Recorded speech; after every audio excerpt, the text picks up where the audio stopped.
It's time for our top 10 feels.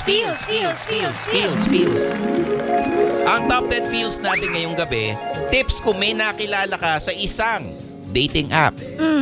Number 1, hingin mo ang LinkedIn profile niya at NBI clearance. Ayan. Alam mo kung bakit? Bakit? Mahirap na. Baka mamaya yung nakilala mo, wala palang trabaho, criminal pala, di ba? Baka mamaya may bad record. Nag-iingat lang tayo.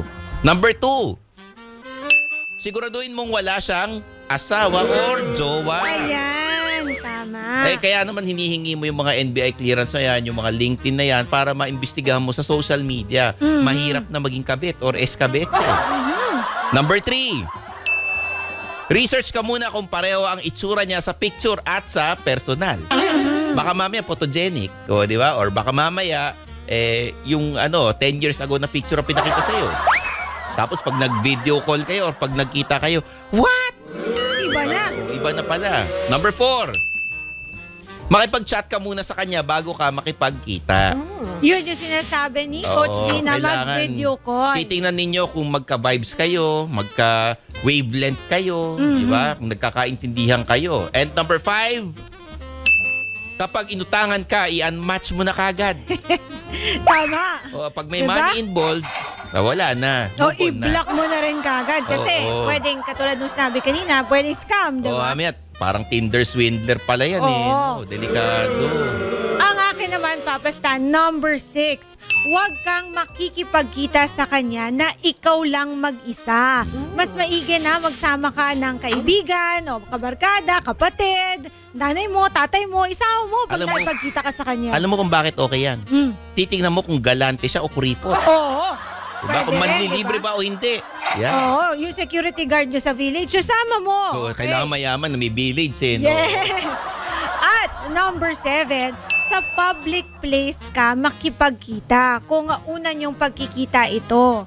Kasi, 'di ba, napaka-importante nung security. Huwag kang makikipagkita sa kung saan-saan man, 'di ba? Hindi, public place, kunyari mga maraming tao. Maraming halimbawa, tao. Bigyan kita ng halimbawa sa karnabal. Pwede. Maraming tao May doon, diba? carnival ba? Ay, mga Star City, kaya Enchanted. Sa diba? restaurant o sa sa kapihan na madaming tao para kung may mangyari man, meron kang mahihinga ng saklolo. Diba? At ito, uulitin ko yung sinabi ni Papa Stan. Number 8, i-stalk mo muna siya. Kasi hindi natin alam kung meron ba siyang asawa o partner.